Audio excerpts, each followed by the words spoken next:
Let's talk about some tips and tricks when we're working with a retouch on textured hair.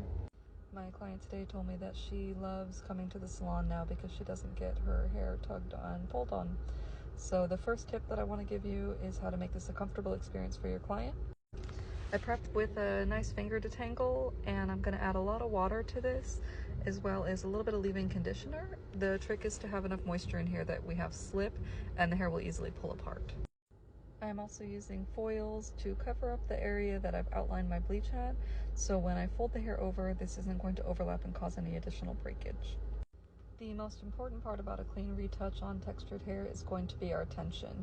If you see, I'm grabbing all of those baby hairs that might be shorter and I'm holding them quite tight as I get this clean application. As I get to the line of demarcation, I'm flipping my brush upward and I'm pressing the bleach in. Instead of this dragging motion moving downward, that can cause some drag where the bleach is going to accidentally overlap on some of the already bleached hair. If my guest had a tighter curl pattern, I would have started the service out with a blow dry to stretch the hair very gently. If the hair is quite curly, it can often curl back into itself, causing a lot of overlapping and breakage and excess damage. It's important to remember that our mixing ratio is really important with this bleach.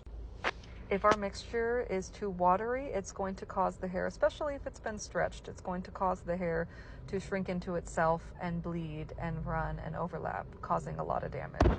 My personal preference in my mixing ratio is a 1 to 1.5, and it leaves my bleach, this is Blonde or Wellaplex, it leaves my bleach feeling a little bit clay-like, and it really holds the hair in place without causing any swelling or bleeding. The last and most important tip when we're working with textured hair and bleach is to always use a low volume developer.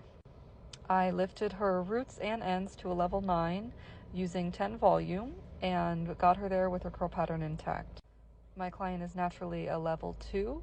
It's quite dark and her hair is actually quite thick and coarse, which normally we would want to opt for a 20 volume if her hair were to be straight. But knowing that we're working within this texture, I know it's going to lift much faster, much better, much easier, but it's going to be more susceptible to damage. Many black folks and folks with textured hair don't believe that their hair can be bleached or colored safely, and this is a misconception. What's often happening is we are taking the things that we learn in our straight hair coloring classes and applying them onto textured hair without any modifications.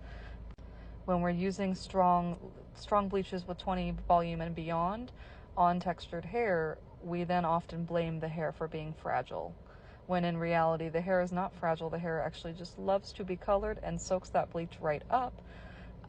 We just need to adjust our formula and modify it to fit the head of hair that we're working on. We know the hair strand is a tube, and the cuticle is in little layers with openings.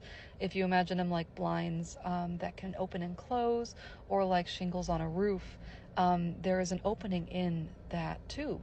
When we have hair with a tight curl pattern or any kind of bend or movement, that tube is going to move and it's going to naturally expose the center of the hair strand more than it would be a hair that lays completely straight and flat. What this means is the chemicals we put on textured hair are going to much more easily penetrate to the cortex in the center of the hair, which is why oftentimes there's been so many people with the experience that they go into the hair salon and they get their hair bleached, and the stylist will use a 20 volume bleach or something that is standard in our industry, and the hair goes completely straight, falls out, melts right off.